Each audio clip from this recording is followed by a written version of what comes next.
Amen. Praise the Lord. Minsan pa po palakpakan po natin ang ating Panginoon. Palakpak na para kay Jesus na buhay. Praise the Lord. Good morning, good afternoon, good evening po sa bawat isa na nandirito ngayon o nakakapakinig sa atin ngayong araw na ito. I believe na tayo po lahat ay inihanda na ng ating Panginoon para sa pag-receive ng kanyang banal at makapangyarihang salita. Welcome po sa bawat isa na nandirito ngayon. If this is your first time na dumalo po dito, whether online or dito sa ating campus ngayong araw na ito, I believe na hindi po nagkataon yan. Ito po ay tinaon ng ating Panginoon. Walang tsamba-tsamba pagdating sa ating Panginoon. This is not an accident. Ito po ay isang insidente. Ito ay isang sinadya. Ito ay isang pangyayari na kung saan napaka-importante sa buhay natin. Thank God because tayo po ay tumugon din sa panawagan ng ating Panginoon. Binigyan natin siya ng oras. At naniniwala po ako na sino mang nagbigay ng oras sa Kanya, hindi masasayang yung mga bagay na ibinigay natin sa Panginoon. Kahit po sa bawat isa na nandirito ngayon, every Sunday, o sa lahat ng mga gawain natin, your labor in the Lord is not in vain. Mapalagpas yan ng mga tao, pero kapag kay Lord mo ginagawa, yung mga bagay na yan, tiyak yan, hindi lalagpas kay Lord yan. Si Lord nagbibigay ng grace, yung mga bagay na hindi mo deserving, yung undeserved favor, ay nasa sayo, that's grace. Pero si Lord nagre-reward din. Kasi nagbibigay siya ng mga bagay na kung saan pinaghirapan mo. May labor nga na tinatawag. Nagpagod ka, naghirap ka, nagre-reward din ng ating Panginoon. So I believe that today, punong-puno tayo ng grasya ng Panginoon. Maraming mga bagay na hindi naman nating deserving. Hindi natin deserving pumunta sa langit, hindi natin deserving magkaroon ng eternal life, hindi natin deserving itong mga bagay na ito, pero pinagkaloob sa atin ng Panginoon. Thank God for that grace. At naniniwala po ako na yung bawat isa din sa atin ngayon ay mapupuno ng reward ng ating Panginoon. Dahil nandito ka, nagbigay ka ng time, ng treasure, ng talent mo, naniniwala ako that God is a rewarding God. Hindi palalagpasin ni Lord yung bagay na yan. Kaya tayo ngayong araw na ito, ngayon palang araw na ito, tayo ay lubos ng pinagpala. Amen po ba lahat ng pinagpala? Ngayon purihin natin ang ating Panginoon. Praise the Lord. Amen. Praise God. So tayo po ngayon ay nasa panibago nating series entitled Undefeated, Victory Through Christ Alone. Napakaganda po nitong mga pag-uusapan natin dahil may kinalaman po ito sa pagkapanalo natin na kung saan nagmula sa ating Panginoon. Doon lamang tayo hihuhugot ng ating mga tagumpay sa ating buhay. So I believe na simula sa linggong ito at sa mga susunod na linggo, kakausapin tayo ng Panginoon at higit sa lahat, bibigyan tayo ng Panginoon ng tagumpay na hindi mo pa nararanasan sa iyong buhay. Magkakaroon ka ng tagumpay sa mga bagay na kung saan nahihirapan ka mapagtagumpayan. Dahil dito sa series na ito, ipapaunawa sa atin ng Panginoon yung tunay na kahulugan ng tagumpay at tunay na kabuluhan ng tagumpay na ito. So let's get started. Ngayon, kung panalo na si Kristo, kung panalo na si Jesus, bakit parang talunan pa rin ang buhay natin? Naitanong ko po ito sa aking sarili dati. Kung nanalo na pala si Lord, bakit parang talunan pa rin minsan yung buhay ko? Bakit ganito pa rin? Let's be honest, alam natin ng resurrection.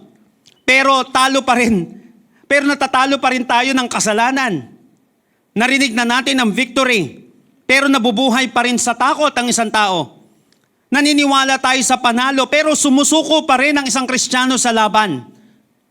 What went wrong?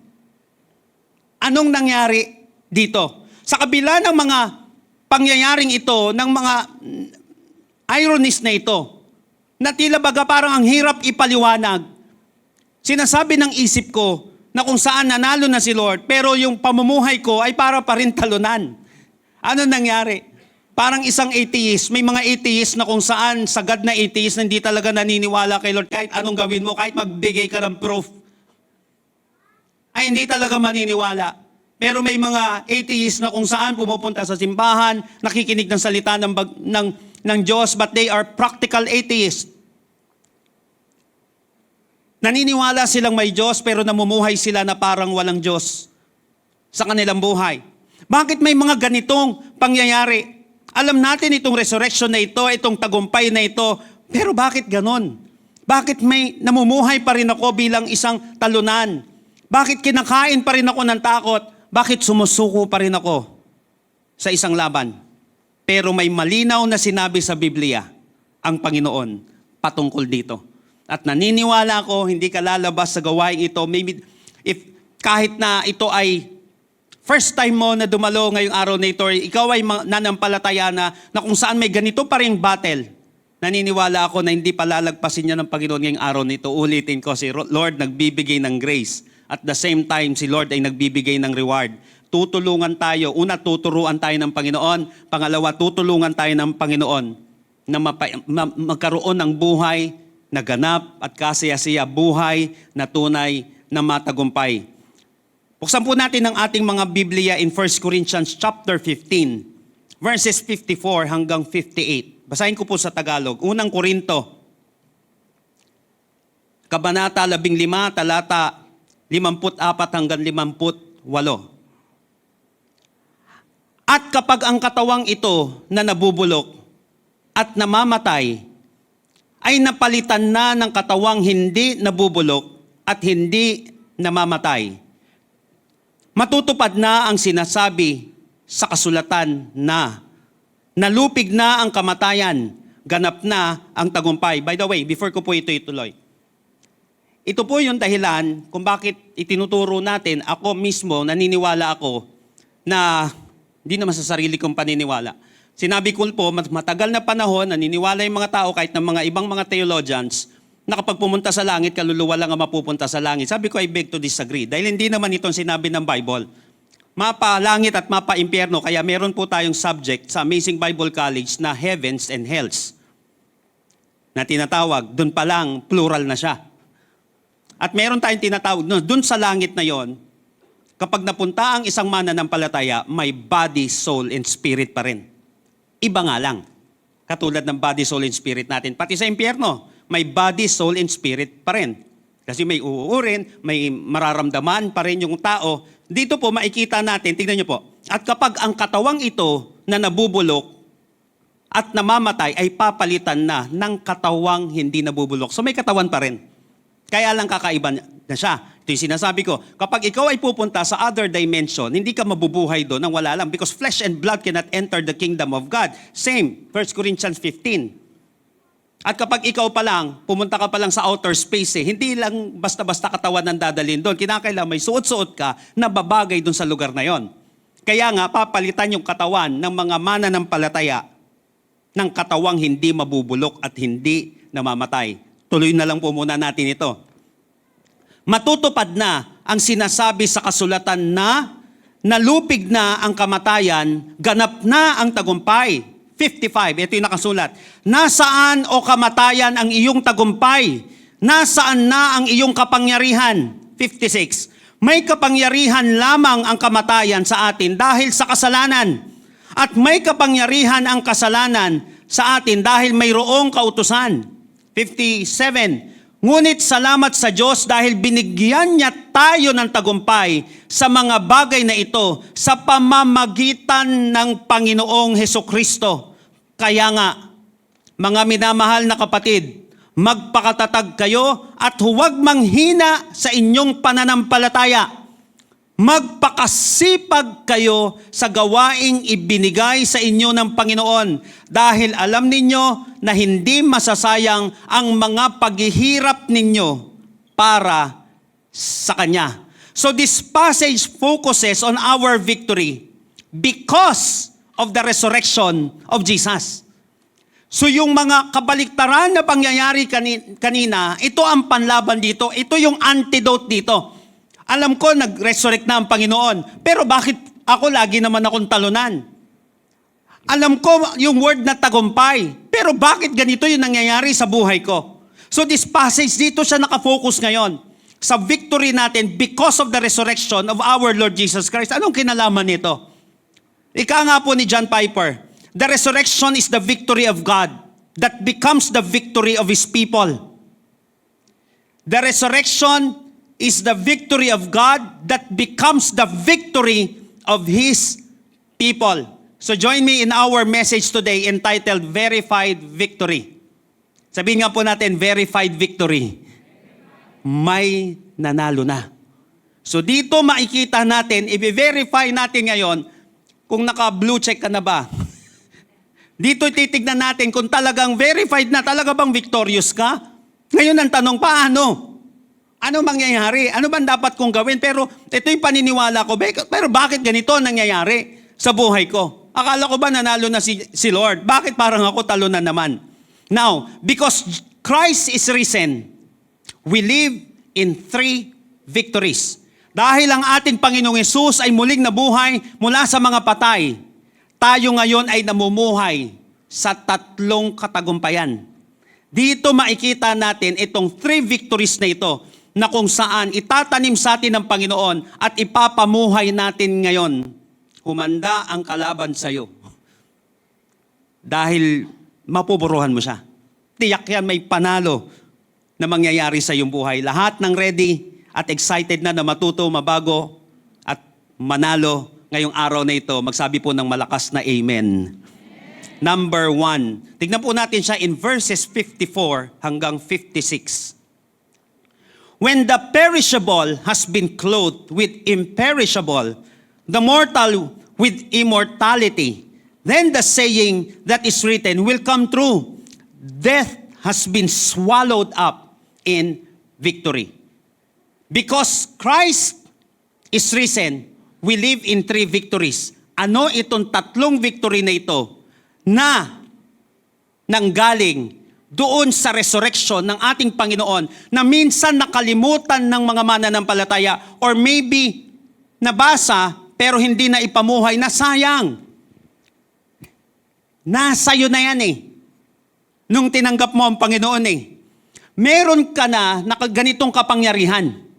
Meron na nakatanim sa atin na ganitong kapangyarihan kasi pwedeng loaded tayo ng isang tool.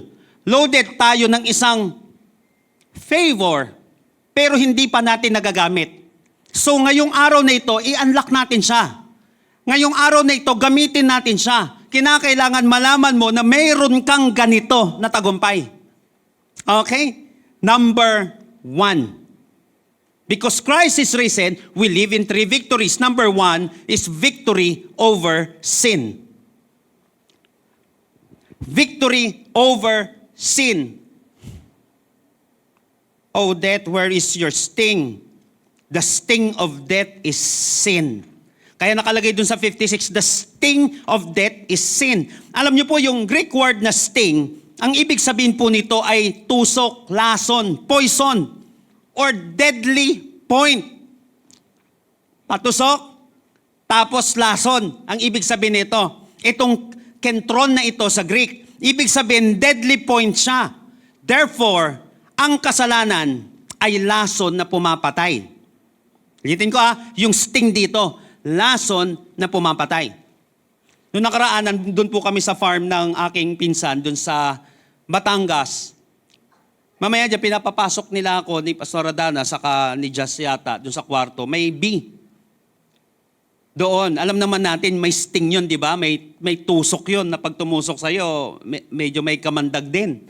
Itong bee na ito. Parang ganito siya. Itong kentron na ito, ibig sabihin, tusok, lason, deadly point siya. So yung sting na ito ng sin, ibig sabihin, lason siya na pumapatay sa isang tao. Kung alam lang ng tao, yung mga bagay na pinapayagan niya na mangyari sa kanyang buhay, bakit pinapatay natin, ayaw natin na makagat tayo ng scorpion, ng bee iniiwasan natin. Kasi alam natin, pwede tayong lasunin nun pag tinamaan tayo ng sting niya. Ganon din yung sin. Pag tumama yan sa isang tao, lason niya na pumapatay. Laging kong sinasabi in the book of Hosea, alam niyo po, nakalagay doon, ang kasalanan, nakakabobo yan Kahit na anong tinuro sa atin sa eskwelahan, kahit na narating mo yung pinakamataas na antas ng pag-aaral, pag tinamaan ka ng kasalanan, maniwala ka. Hindi mo i-apply yung mga bagay na tinuro sa'yo ng mga magulang mo.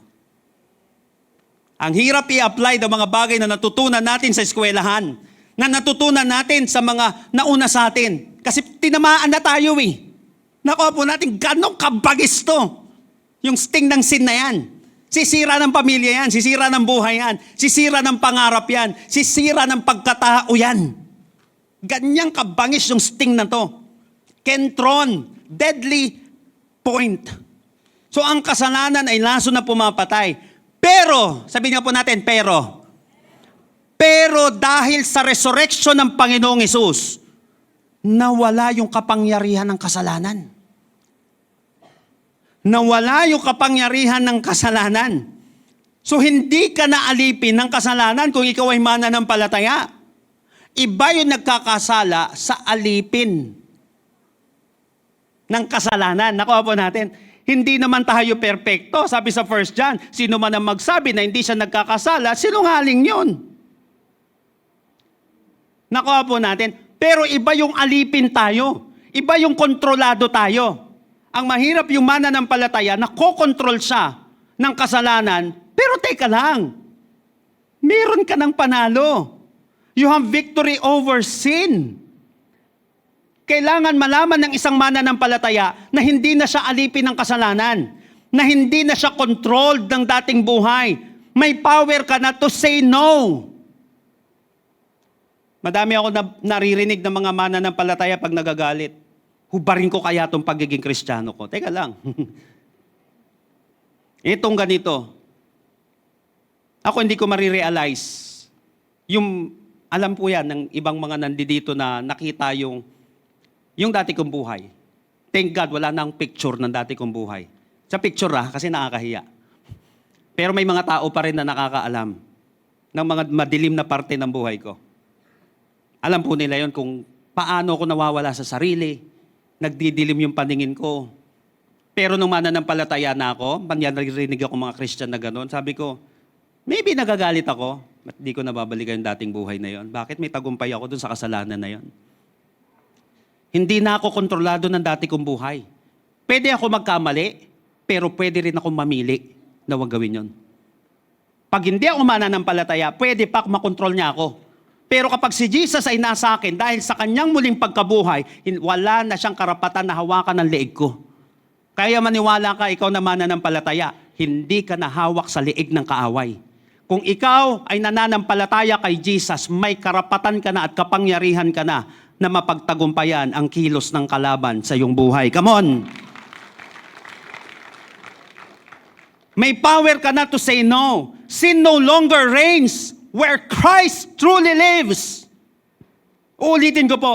Sin no longer reigns where Christ truly lives. Kapag namumuhay sa atin ng Panginoon, tignan mo hindi pwedeng dalawa naghahari sa buhay mo eh. Hindi pwedeng dalawa naghahari sa buhay ko. Isa lang dapat ang may trono dito. It's either sin or the Savior. Kapag si Kristo ang hari ng buhay ko, hindi na hari ang kasalanan. Ibig sabihin, kontrolado na natin siya at hindi na tayo ang may kontrol sa Kanya. Nakuha po natin, pag nailagay sa puso't isipan niya ng isang mananampalataya, maniwala ka. Sabi mo sa katabi mo, maniwala ka. Magtatagumpay ka. Kaya mong pagtagumpayan. Stop believing the lie na hindi mo kaya. Kaya mo kung si Jesus ay nasa iyo. So pwede mong i-reject ang temptation. I-remind mo ang sarili mo na hindi na ako alipin nito. Na hindi na tayo alipin ng kasalanan. Pwede na tayong mamuhay sa righteousness. Ibig sabihin, panalo ka na. Huwag kang bumalik sa dating pagkatalo. Panalo ka na. Sabi mo sa tabi mo, panalo ka na. Declare it right now. Panalo ka na. So because Christ is risen, number one,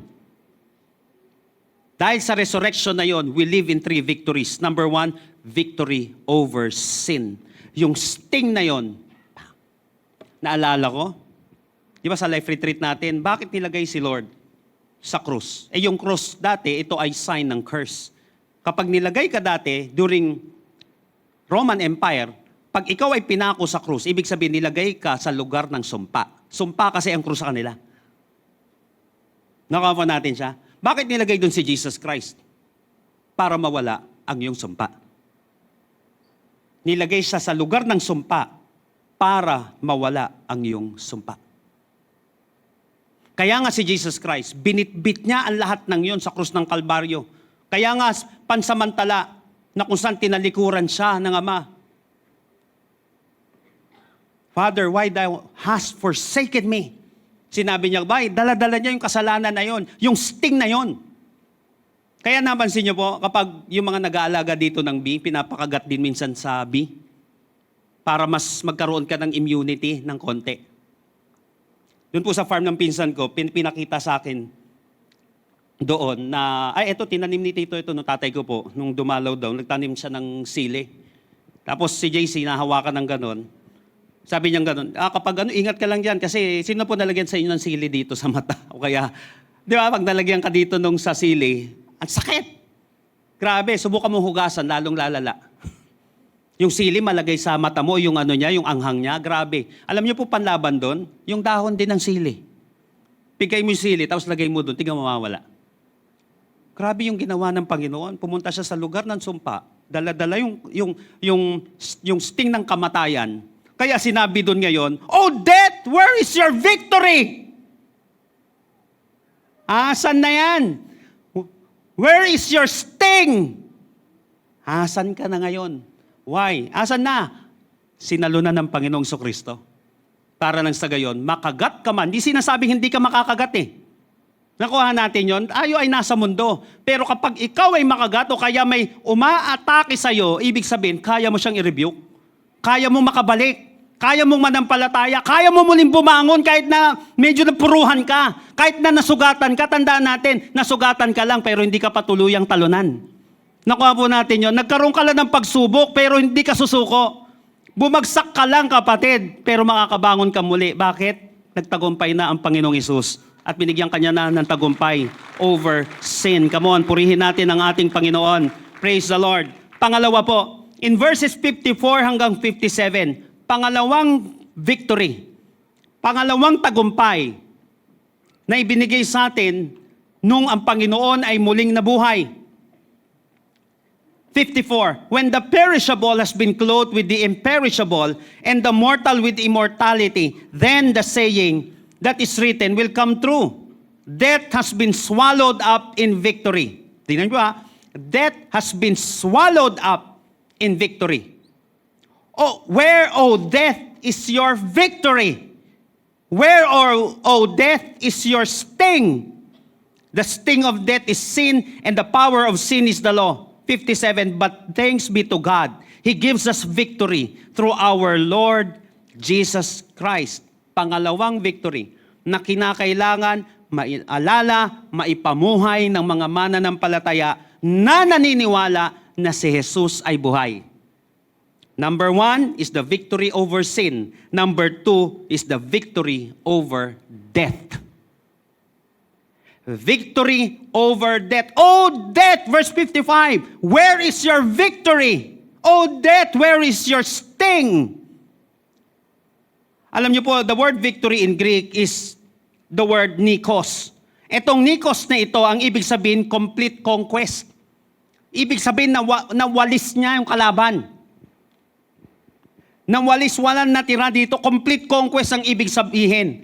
Ibig sabihin nito, ang kamatayan dati ang panalo. Pero ngayon, talunan na siya. Hindi sinasabi na wala siyang existence. Kasi ang isang bansa na natalo, hindi ibig sabihin na wala na yung citizen doon. Pero yung mga citizen doon na dating kalaban, talunan na sila ngayon. Under na sila. Slave na sila ng mga nanalo sa kanila. Nakita mo natin yon? Existing pa naman ang sin ngayon eh. Pero bakit dito may complete conquest? Dati kasi, panalo ang kasalanan sa buhay mo. Pero ngayon, talunan na siya. Nung ang Panginoong Kristo ay nasa iyo. Therefore, ang libingan ay hindi nakatapusan.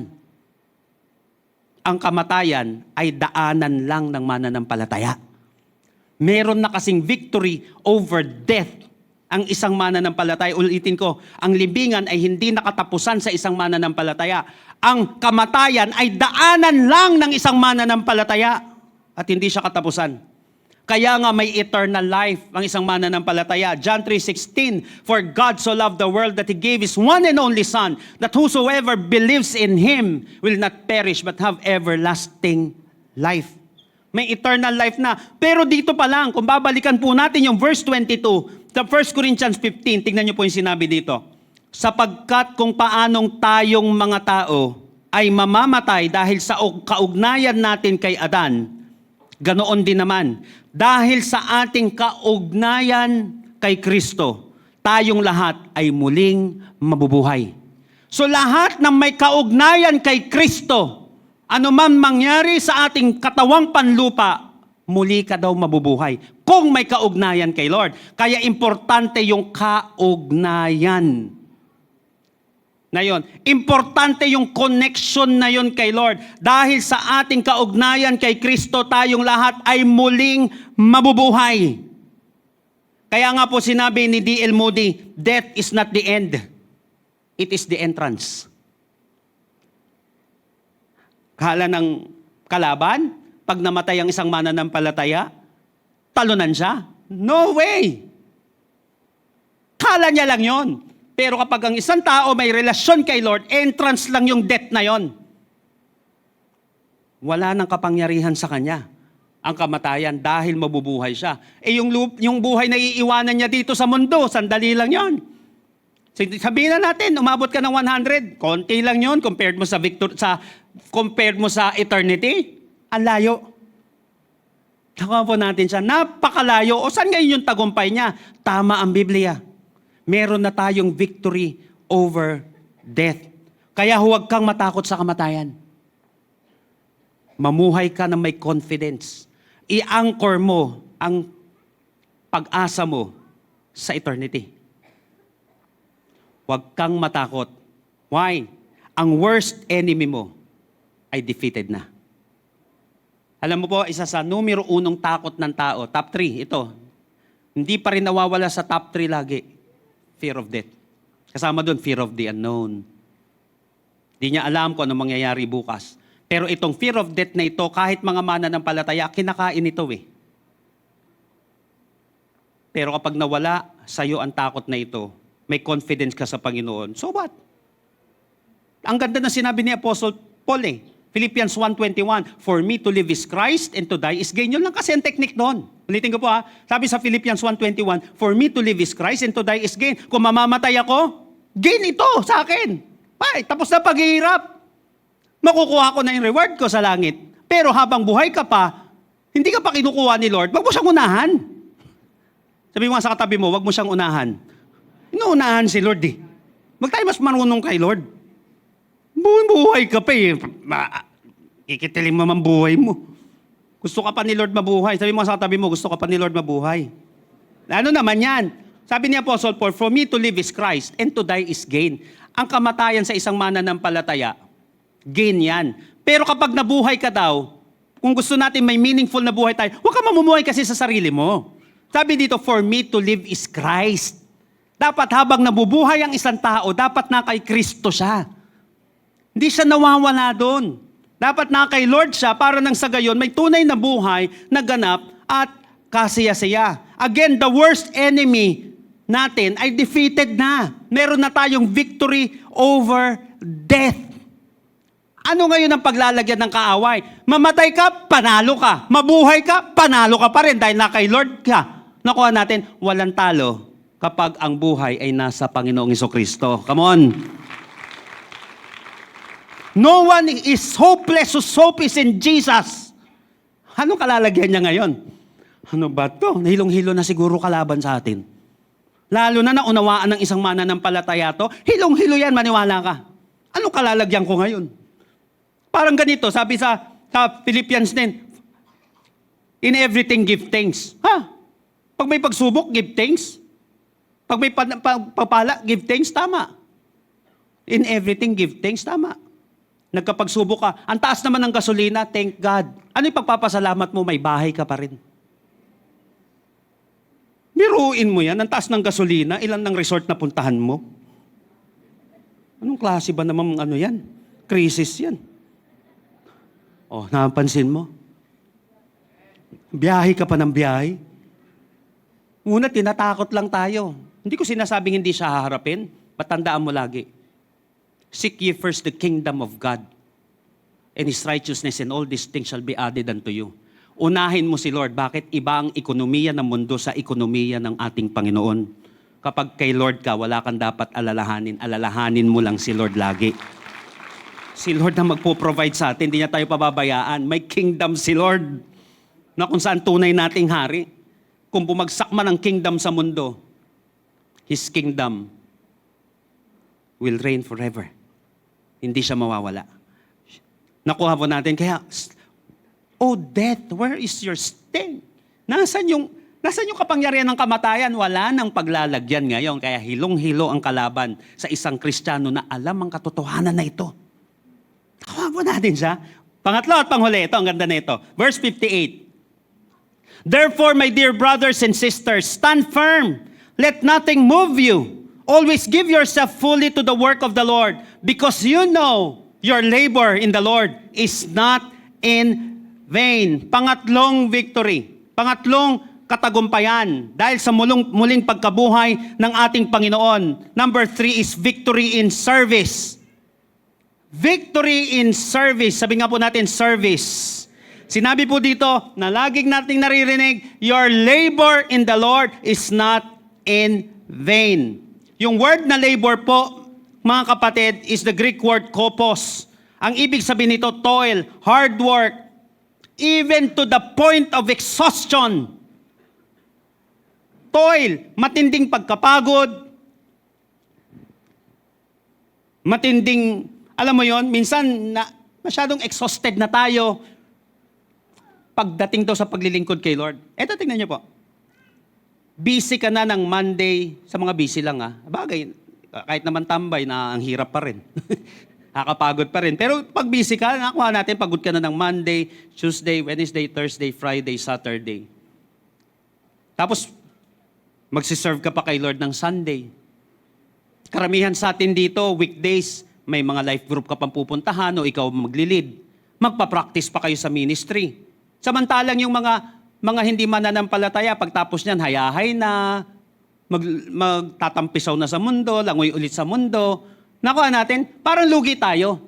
Sila pagtapos diyan, happy-happy na, hayahay na sa buhay. Tapos yung mananampalataya, magla-life group pa, magba-Bible study pa, magpi-pray pa, magdi-devotion pa, para naman nakakapagod. Akala lang nila yun. But you have victory in service. Ibig sabihin, kahit nangyayari ito, hindi walang saysay, not worthless, not valueless yung ginagawa mo para sa Panginoon. Tandaan natin, ang paglilingkod sa Diyos ay hindi cheap. Ulitin ko po, ang paglilingkod sa Diyos, ang pagbibigay ng time, katulad ng pagdalo sa mga gawain ng Panginoon, ang pagbibigay ng treasure, pagbibigay sa Kanya, biruin mo yan, may pangangailangan ka na, may crisis ka pa, nagtatides and offering ka. May crisis ka na, nagtatides and offering ka pa. Ang mahal na ng gasolina, mag-expansion ka pa para sa expansion ng gawain ng Panginoon. Ano nangyayari? Are you crazy? Yun ang tawag sa mga mananampalataya. Pero sa totoo, malinaw kasi sa atin na ang paglilingkod sa Diyos ay hindi cheap.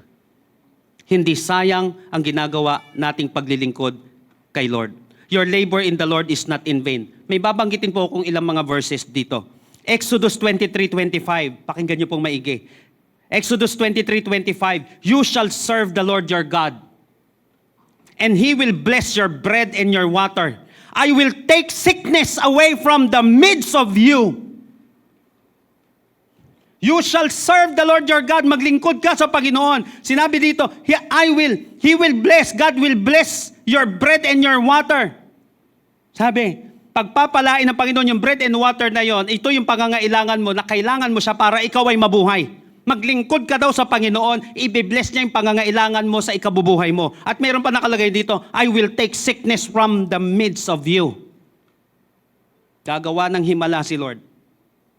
Magpapagaling si Lord sa mga taong magbibigay ng time, treasure, and talent niya sa paglilingkod sa ating Panginoon. Grabe. Sa Old Testament pa lang yan.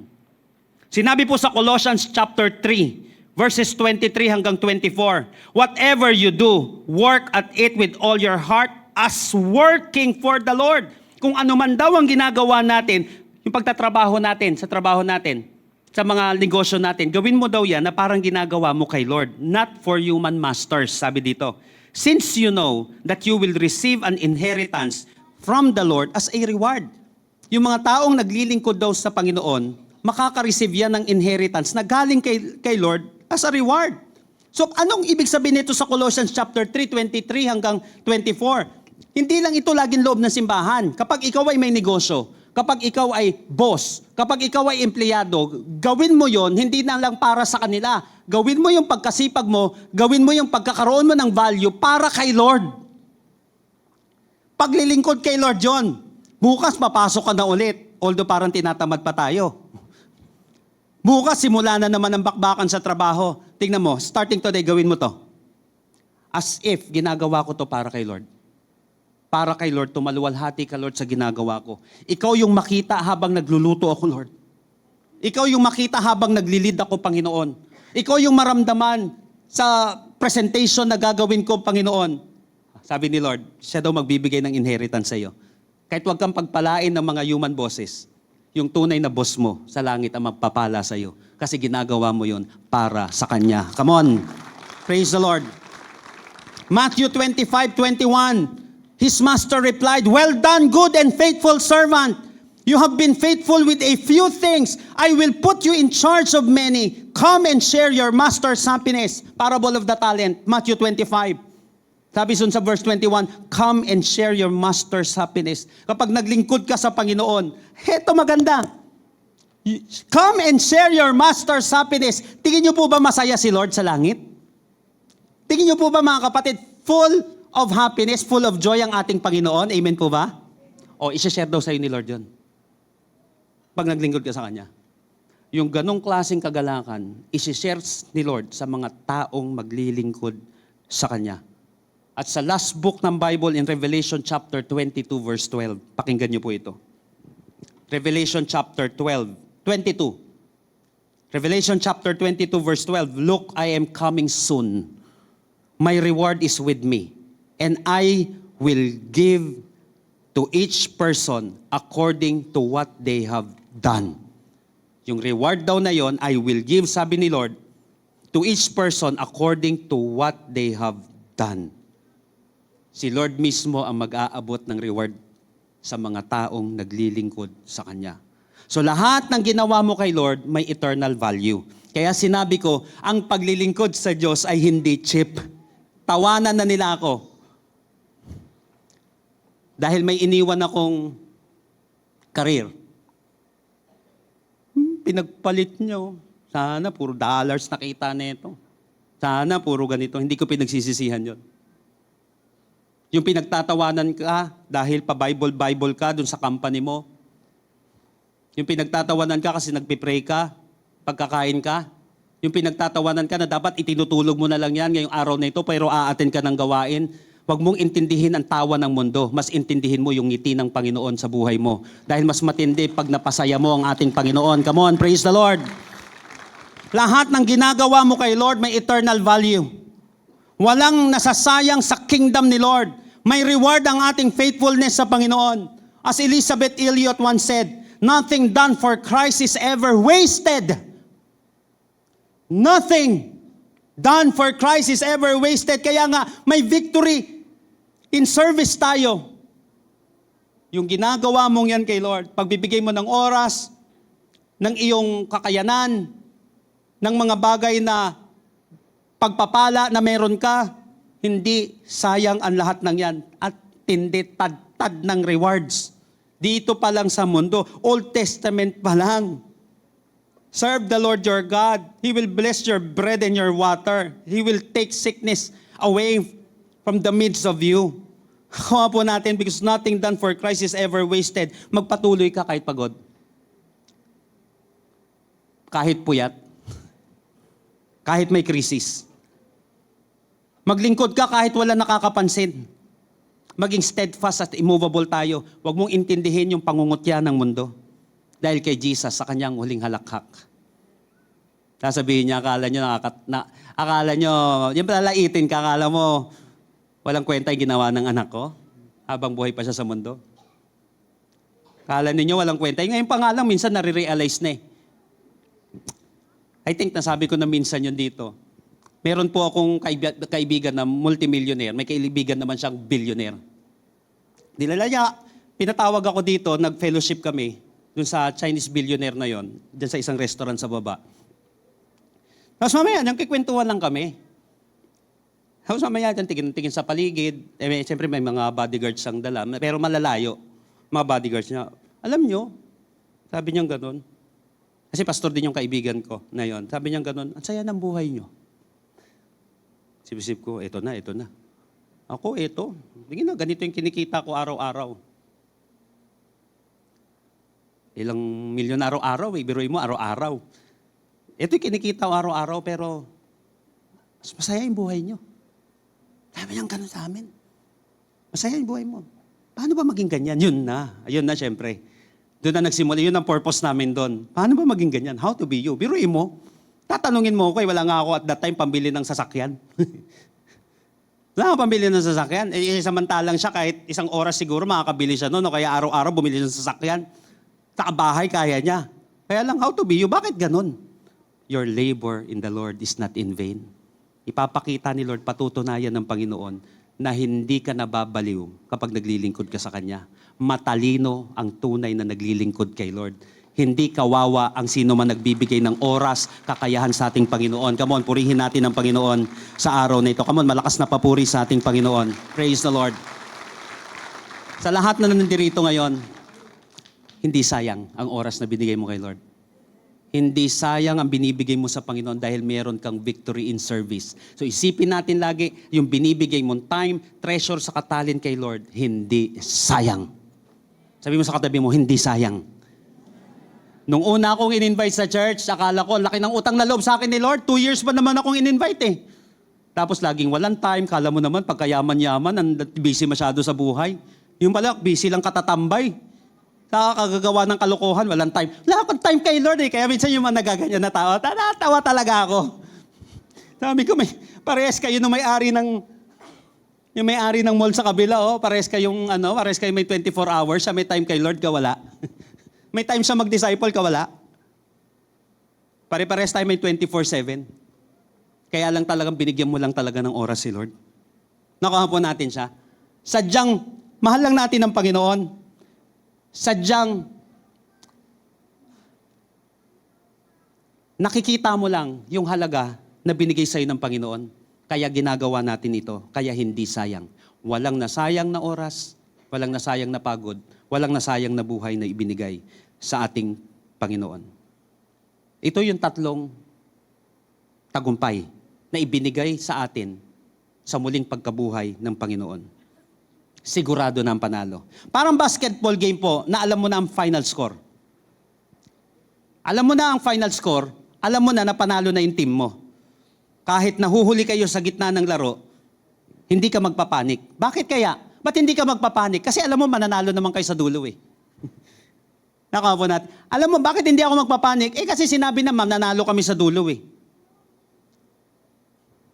Mananalo na.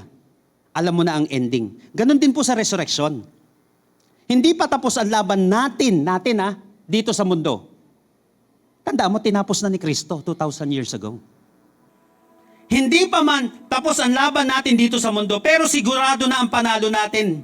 So tanungin mo ang sarili mo ngayon, namumuhay ba ako na parang panalo na ako sa kasalanan? Mas matimbang ba ang takot ko sa kamatayan kaysa tiwala sa tagumpay at muling pagkabuhay? Nagpapatuloy ba akong maglingkod kahit mahirap? Because Christ is risen. Tandaan natin.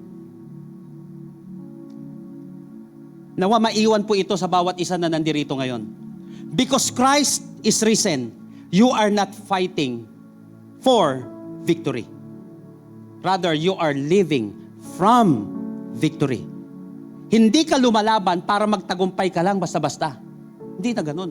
Ang hugot natin, namumuhay tayo sa tagumpay ng ating Panginoon. Ang hugot mo lagi, tagumpay ni Jesus.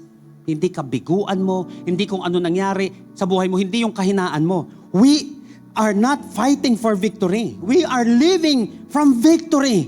So after everything has been said and done, after nating marinig itong mga bagay na ito ngayong araw na ito, how can you experience the power of Christ's resurrection? Ito na ngayon, as we end this. Paano ko mararanasan, paano ko ma-experience yung kapangyarihan ng resurrection ni Jesus? Ano itong kapangyarihan ni Jesus na ito? Victory over sin, victory over death, Victory in service. Ngayon ang tanong, automatic ba siya? Na lahat ng tao magkakaroon agad nito? Bad news, hindi po siya automatic. Sa lahat ng tao sa mundo, hindi siya automatic. Hindi siya basta-basta mangyayari. Parang John 3:16, tama, for God so loved the world that He gave His one and only Son. Hindi doon nag-e-end eh. Whosoever believes in Him will not perish but have everlasting life. Pagdating naman sa resurrection power ng ating Panginoon, tagumpay laban sa kasalanan, sa kamatayan, sa paglilingkod natin sa Panginoon, matik ba to? Hindi po. Naalala ko po in Philippians chapter 3 verse 10. I want to know Christ and the power of His resurrection. Sabi niya dito ni Apostle Paul. I want to know Christ and the power of His resurrection. Sabi mo sa ibang translation, that I may know Him and the power of His resurrection. Napansin niyo, sa pangalawa binanggit yung power of His resurrection. Ano po na una? That I may know Him. Therefore, resurrection power begins with relationship, not with religion. Ang resurrection power na yon, over sin, over victory, over service. Hindi siya nagsisimula sa pagsisimula sa isang relihiyon. Hindi. Sabi dito, that I may know Him. Nakuha po natin siya. Resurrection power begins with relationship, not with religion. So sa lahat po ng may relationship kay Lord dito, magalak ka. Dahil may tagumpay ka na sa muling pagkabuhay ng ating Panginoon. Come on, praise the Lord. Purihin po natin ang Panginoon. Tayo po lahat ay makakatayo sa presensya ng ating Panginoon if you can stand. Again, before natin pag-isipan, pagtalunan ng mga relihiyon, mapagod lang tayo dyan eh. Basura lahat kay Lord yun. Kung puro ganyan magsisimula ang lahat, pagdating sa relihiyon, pagdating sa ganito, pagdating sa grupo-grupo, masura ang lahat ng yan. Wala makakaabot kahit anong gawin natin, hindi natin kayang pantayan yung ginawa ni Lord. Kaya nga sinabi ni Apostle Paul, that I may know Him and the power of His resurrection. If you want to experience the power of His resurrection, kapangyarihan, tagumpay over sin, over death, over service, that I may know Him muna. Kasi yung resurrection power, nagsisimula yan sa relationship at hindi sa isang relihiyon. How are you here right now? Maybe this is your first time na in-invite ka ngayong araw na ito. Ulitin ko, hindi nagkataon na nandito ka. I can feel in my heart na kinakausap ka ni Lord ngayong araw na ito. Kung gusto mong maranasan itong tagumpay na ito, that I may know Him muna. Importante yung relasyon kay Lord, hindi relihiyon. John 1:12, yet to those who receive Him, to those who believe in His name, He gave them the right to become children of God. Sino man daw ang tumanggap kay Jesus, manampalataya kay Jesus, bibigyan ng karapatang maging anak ng Diyos. Ang pagiging anak ay hindi relihiyon. Yung anak mo, hindi kayo nag-create ng relihiyon. May relationship kayo. Ganun ang pagiging anak ng Diyos, hindi relihiyon. Ito ay relasyon. Paano magkakaroon ng relasyon kay Lord? Sino mang tumanggap at manampalataya sa Kanya. Ngayon araw nito, gusto mo bang magkaroon ng relasyon at hindi lamang relihiyon kay Lord? Tanggapin mo siya bilang iyong tagapagligtas, Panginoon. Ito yung sinasabing that I may know Him. Dito nasusunod ngayon yung power of His resurrection. Ipamuhay mo ngayon yung kapangyarihan ng resurrection ni Lord. After this, maniwala ka, sasampulan ka ni Lord. Ngayong araw na ito, ngayong linggong ito, sa susunod na mga araw, makikita mo, pwede mo pala na i-practice yung tagumpay na ito na binigay sa iyo ng ating Panginoon. I want you to close your eyes right now. If you want to know Jesus today, sinasabi mo, Lord, I want to have a personal relationship with you, Lord. At Lord, gusto ko rin pong maranasan yung resurrection power na yon, Panginoon, over sin na umalipin sa akin ng matagal na panahon, over death na kinatatakutan ko. And after this, Lord, masasabi ko na katulad din sinabi ni Apostle Paul, for me to live is Christ and to die is gain. At Lord, makita ko na ang paglilingkod sa iyo, Panginoon, ay hindi cheap. Pagbibigay ng time, treasure, and talent sa iyo, Panginoon, ay hindi sayang. Bigyan mo po ako ng resurrection power na ito, Lord. But I want to have a personal relationship with you. Sa iyo ngayon na kinakausap ni Lord. Huwag kang magsimula sa pagkabigo mo. Paano ako magsisimula? Makasalanan ako. Paano ako magsisimula? May lumang buhay ako. Kapatid, huwag kang magsimula sa kabiguan mo. Magsimula ka sa tagumpay ng Panginoong Kristo. Dahil di tayo makakabangon kung kabiguan lang, lumang buhay lang natin tayo huhugot. Humugot ka sa tagumpay ni Jesus sa iyong buhay. Doon ka mag-umpisa. Because everything begins and ends with God. If you want to have a personal relationship with the Lord today, and you want to surrender everything ngayong araw na ito, at gusto mong magkaroon, maranasan itong resurrection power na ito ng ating Panginoon, bibilang ako ng 3, kapatid, tataas mo na mabilis yung kamay mo. Mananalangin tayo ng mabilis lamang pero mula sa ating puso. But I believe that after this, your life will never be the same again. Sa iyo na kinakausap ni Lord ngayong araw na ito. Lift up your hands. 1, 2, 3. As our hands lifted high today, sabihin mo mula sa iyong puso sa ating Panginoon ngayon. Tell it to Jesus right now. Lord Jesus, Lord Jesus, come into my life. come into my life. I surrender my heart to you. I surrender my heart to you. I admit that I'm a sinner, I admit that I am a sinner, but I believe that you are my Savior. but I believe that you are my Savior. Thank you for saving me. Thank you for saving me. Thank you for this brand new life. Thank you for this brand new life. Thank you for this victory. Thank you for this victory. In Jesus' name, In Jesus' name, amen. amen. Habang nakapikit ang bawat isa ngayong araw na ito, kung first time mong ginawa ito sa iyong buhay, congratulations. Dahil hindi ka humugot sa kabiguan at lumang buhay mo. Congratulations. Why? Dahil nagtiwala ka sa ginawa ni Kristo sa iyong buhay. Magsimula ka. Kakayanin mo. Sa panahon na masugatan, madapa, may kakayahan kang bumangon. Because of this resurrection power of Jesus.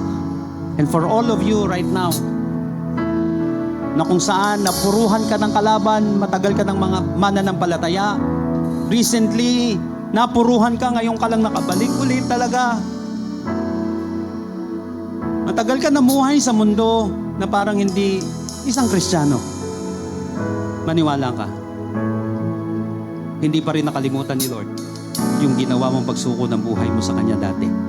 Pwedeng nakalimutan mo because of sin, dahil sa nangyari sa iyong buhay, dahil sa emosyon, pero si Lord hindi makakalimot. Alam niya na anak ka pa rin niya. Magsimula ka kay Lord ngayong araw na ito. Tanggapin mo at isabuhay mo yung tagumpay na ito. Father, in the name of Jesus, I rebuke this thing right now na hanggang ngayon ay iniisip niya na parang talunan siya lagi. I rebuke, Lord, this defeated mentality, Panginoon. Sa pangalan ng Panginoong Hesus, lahat ng lason na itinanim sa kanyang isipan na wala siyang kwenta, na hindi na siya makakabangon, I cancel it right now. In the name of Jesus, by the power of His blood, and the power of His resurrection, Lord, pakalinisin mo po ang isip na ito na talunan. Palitan mo po, Panginoon, ng isip ng isang mananagumpay sa pangalan ng Panginoong Hesus. Lord, lahat ng tinakot ng kamatayan, maybe meron dito ngayon, ikaw ay may karamdaman at tinatakot ka ng spirito ng kamatayan, tinatakot ka ng kampo ng kadiliman. Right now, binubunot ko sa pangalan ng Panginoong Hesus yung fear na yan, ng fear of death na yan, in the name of Jesus. At simula sa araw na ito, i-declare namin, for us to live is Christ and to die is gain. Walang kalalagyan ng kamatayan sa buhay ng mananampalataya. At habang kami nabubuhay, mabubuhay kami sa Panginoong Kristo lamang. Lord, bigyan mo po ng katagumpayan ng bawat isa sa pangalan ng Panginoong Hesus. Saan mo man kaming ministeryo dalhin, Panginoon, sa Pilipinas at sa iba't ibang parte ng daigdig, sa pangalan ng Panginoong Hesus, bigyan mo po ng katagumpayan sa kanila pong ginagawa ang bawat isa. Lord, bigyan mo po ng reward in the name of Jesus. I pray, God, for this reward in the name of Jesus. Matagal ka na kay Lord at marami ka nang ginawa para sa Panginoon. Ngayong oras na ito, kapatid, tanggapin mo ang mga pagpapalang ito na mula sa ating Panginoon. God is a rewarding God. Meron dito may karamdaman ngayong araw na ito. May i-rewardan si Lord ng healing ngayong araw na ito. God will reward vision today. God will reward strength today. God will reward peace which transcends all understanding today. Come on, lumapit ka kay Lord. Bibigyan kita ng 30 minutes, 30 seconds hanggang 1 minute. Come to Jesus. Ilapit mo kay Lord yan. Kausapin mo si Lord. Maybe this is your first time na gagawin mo ito. Do it. Nakikinig si Lord sa'yo. Hindi na sayang ang ginawa mong pagpunta sa gawain ito. Your labor in the Lord is not in vain. Somebody in this place right now, binibigyan ng kagalingan ng Panginoon. The Bible said that by His wounds, we are healed. Sapat ang dugo ni Kristo sa iyong kalayaan, sa iyong kagalingan, sa iyong kaligtasan. Sa pangalan ng Panginoong Hesus, heal this person right now in the name of Jesus.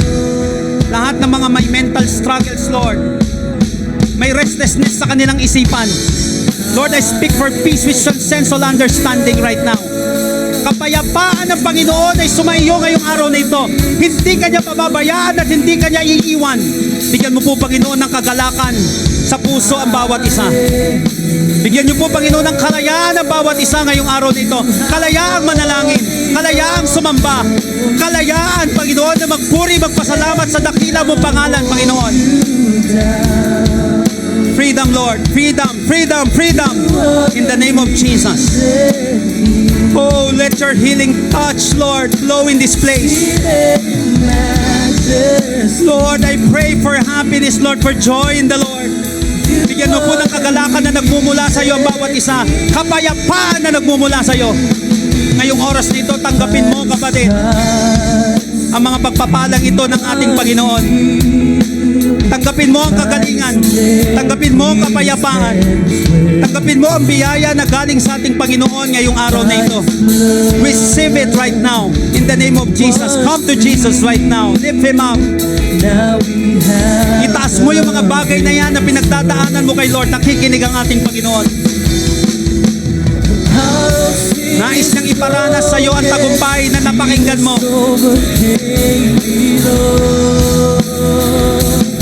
Spirit of God, reign in this place. Envelop this place with your presence, Lord.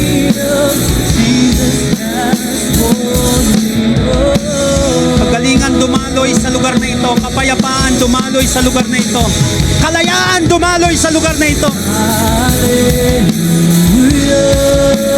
Come. Talk to your Savior. Praise your Savior. Oh Lord.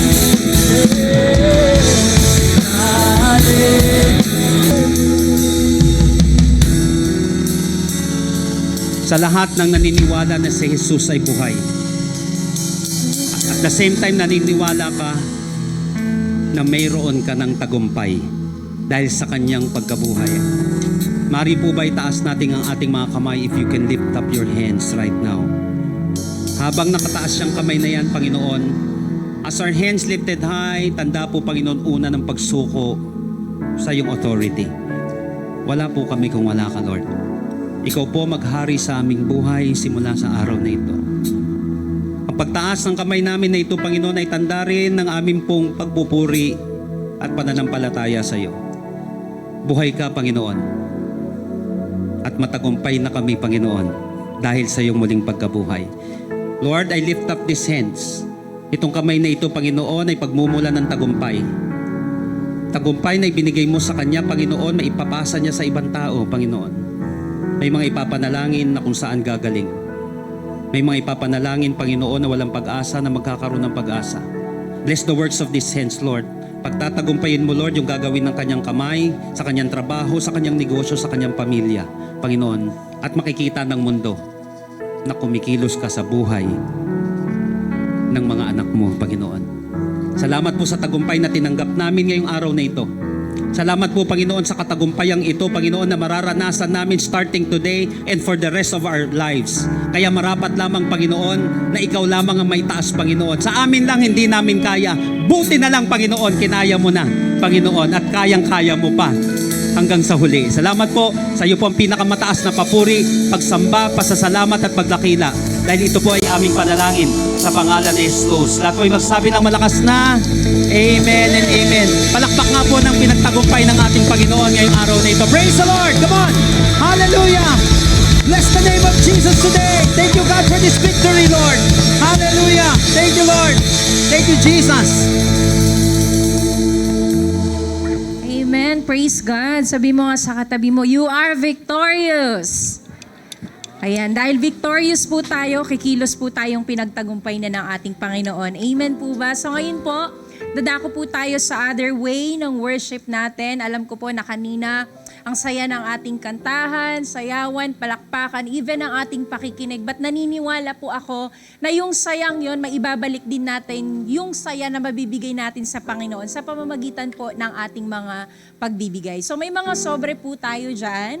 Ayan, so bago ko po ipanalangin ang ating pong offering and even our pagtitithe, sabi po dito in Malakay 3:10, bring your full tithe to the temple treasury so there will be ample provisions in my temple. Test me in this and see if I don't open up heaven itself to you and pour out blessing beyond your wildest dreams. Alam niyo po, ang isang sikreto para tayo ay makareceive ay kung paano po tayo nagbibigay at nagtatanim. Ang principle po palagi ng ating Panginoon, kung ano yung mga itinatanim natin, maniwala ka mas higit pa po ang ating aanihin. And on the other side, sabi po dyan in 1 Corinthians 16:2, every Sunday, each of you make an offering and put it in safekeeping. Be as generous as you can. Naniniwala po ako na ang ating pong bahay-sambahan ay pagpapala. At alam niyo po, kaya po palagi or ang ating pong gawain ay nagtutuloy-tuloy dahil merong isang ikaw na nagiging faithful at generous sa gawain na ito. Every month po, halos nagbabayad po tayo dito sa Trinoma, kung hindi po 120,000, ito po ay umaabot ng 150,000. So every time na tayo po ay gumagawa or tayo po ay nagkakandak ng service po rito, weekly po may bayad po itong 30,000.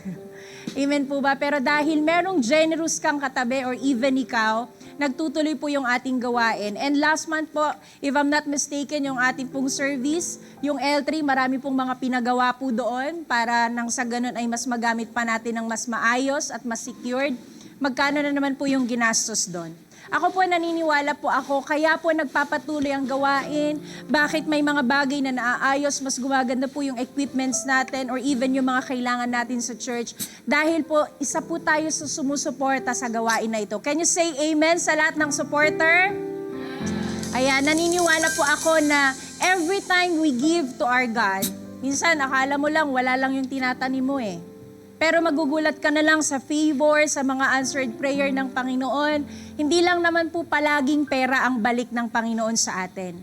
Yung ma-experience yung family mo ng salvation, maka-experience ka ng healing, ng breakthrough, alam mo yon, ng freedom sa mga kautangan. Yan po ay other way ng Panginoon para ibalik yung pagiging tapat natin sa Kanya. And by the way, last month po, nag-fill up po tayo regarding sa expansion natin. Pwede na po kayong mag-start today. Ayan, pwede na po kayong maghulog. Kung gusto nyo one-time giving, pwede nyo na po siyang simulan ngayon hanggang August po para tapusin po ang ating expansion kasi marami pa po tayong, alam mo yun, marami pang magagandang mangyayari sa gawain po natin. At the same time, isa po sa pinagpipray po natin ay makahanap po tayo ng place dito sa Trinoma na everyday makakapag-operate po tayo.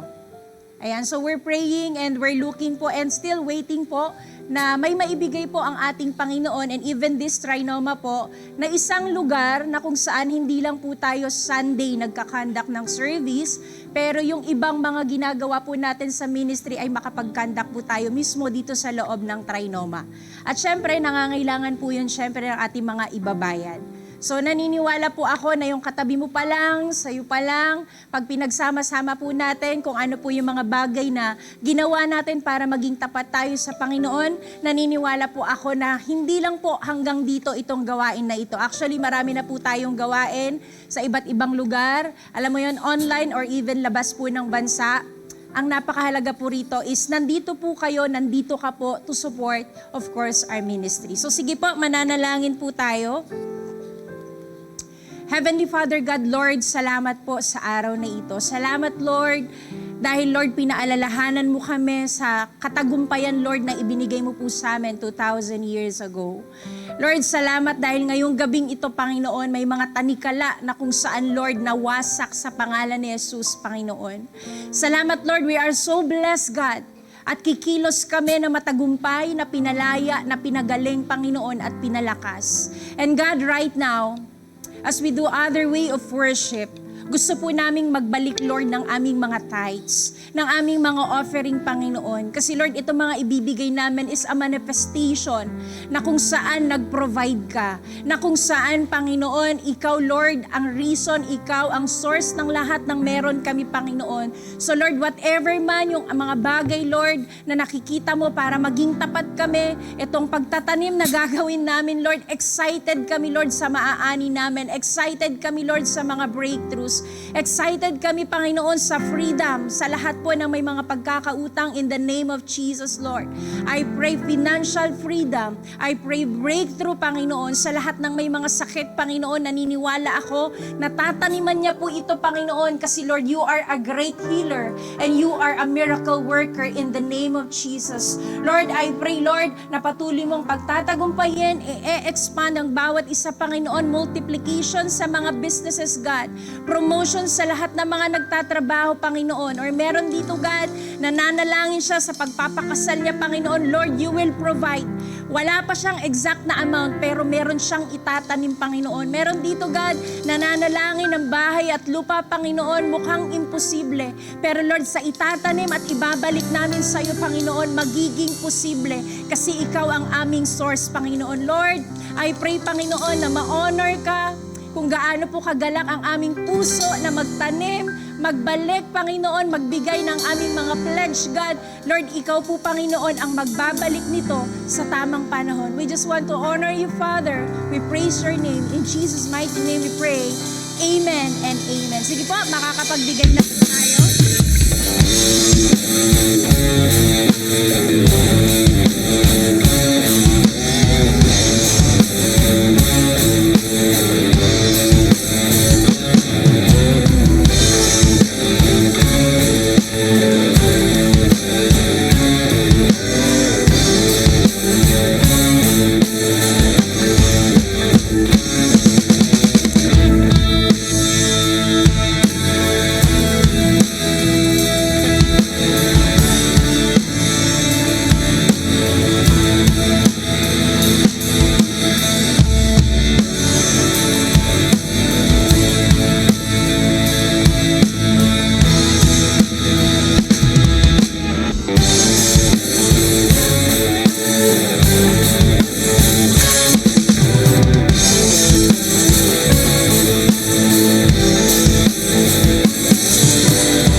Amen. Magkita-kita po tayo sa ating mga gawain. And speaking of gawain, nakita niyo naman po yung last na announcement natin.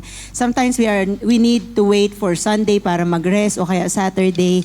Pero alam niyo po, si Lord napakabuti. Hindi mo na kailangan hintayin pa yung Sunday or Sunday para makapag-rest. Hayaan niyo po yung middle of the week ay rest din po natin sa presence niya. So we are inviting everyone po, hindi na lang po ito for cutting edge or mga young professionals.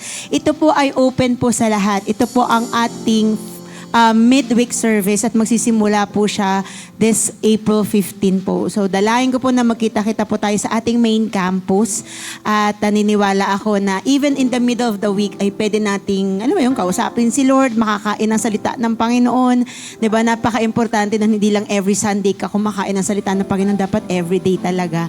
Kaya gayahin natin yung early church. Actually, yung Book of Acts, yung sinabi po doon, kaya sila nag-grow kasi devoted sila sa salita ng Panginoon. Kaya sila nag-grow kasi hindi sila napagod sa pag-attend ng mga gawain. Kaya sila nag-grow kasi they give a high priority sa Panginoon at ang relationship po nila sa Panginoon. So, dalangin ko kung wala namang gagawin or masyadong ginagawa ng Wednesday night, yung katabi mo, kung hindi naman siya may pasok. Ayan, ito po ay magaganap po sa April 15 at hindi po muna natin or wala po itong online. Ito po ay magaganap po physically po sa ating main campus. So, alam ko po na iba sa atin, minsan panggabi yung trabaho. Pero malay mo naman, may ibang click ang Panginoon. May ibang gagawin ng Panginoon. Ang importante dito, may desire ka lang. Lord, desire ko lang na lumago. At naniniwala po ako na ang Panginoon ang bahalang kumilos sa desire po na yan. So magkita-kita po tayo sa ating po mga gawain at patuloy po tayo magpatuloy at mag-grow po sa Panginoon. Sino po dito, ready ka na ngayon, Lord? Sasamahan mo pala ako eh. Ikaw pala ang bahala sa akin. Sino po dito ready ka ngayon na, Lord, ready ako to cultivate this kind of relationship.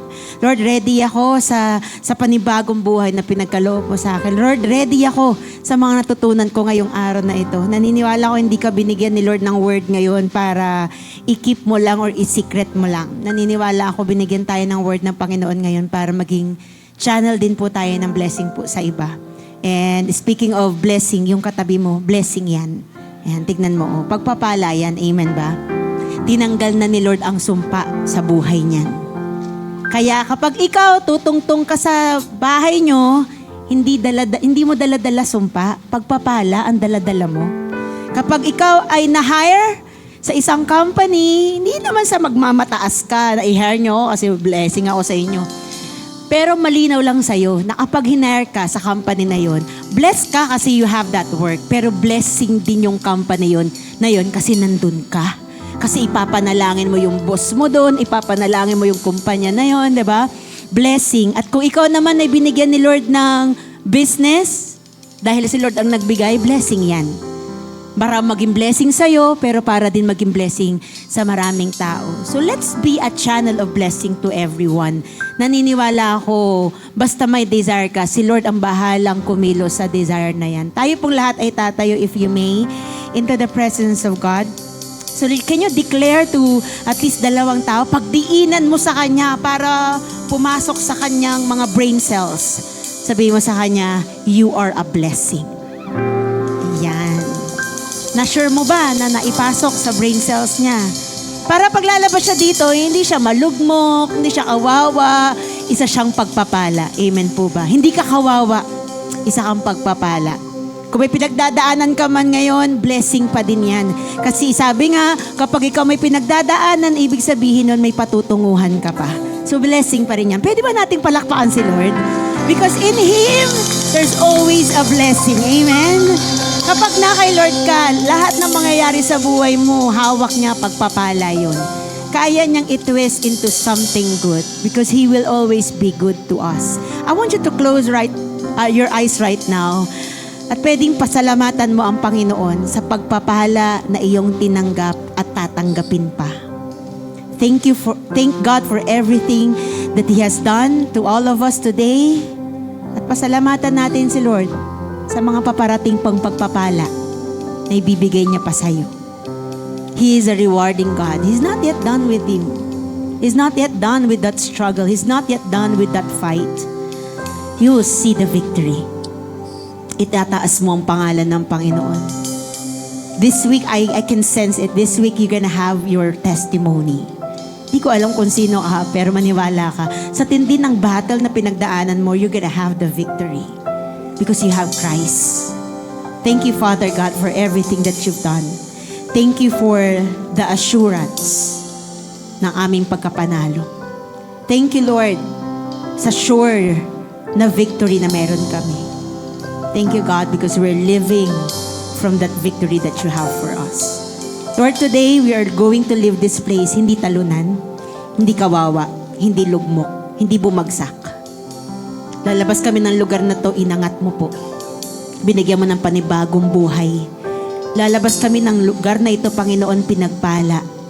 Lalabas kami ng lugar na ito, Panginoon, panalo na. Thank you, Father God. Lord, hayaan mo po na dadalhin din po namin itong victory na ito. Saan man kami magpunta sa araw na ito and for the rest of this week. May your blessing be upon us, and Lord, I pray that you use us mightily to become a blessing to other people. Ingatan mo po ang bawat isa.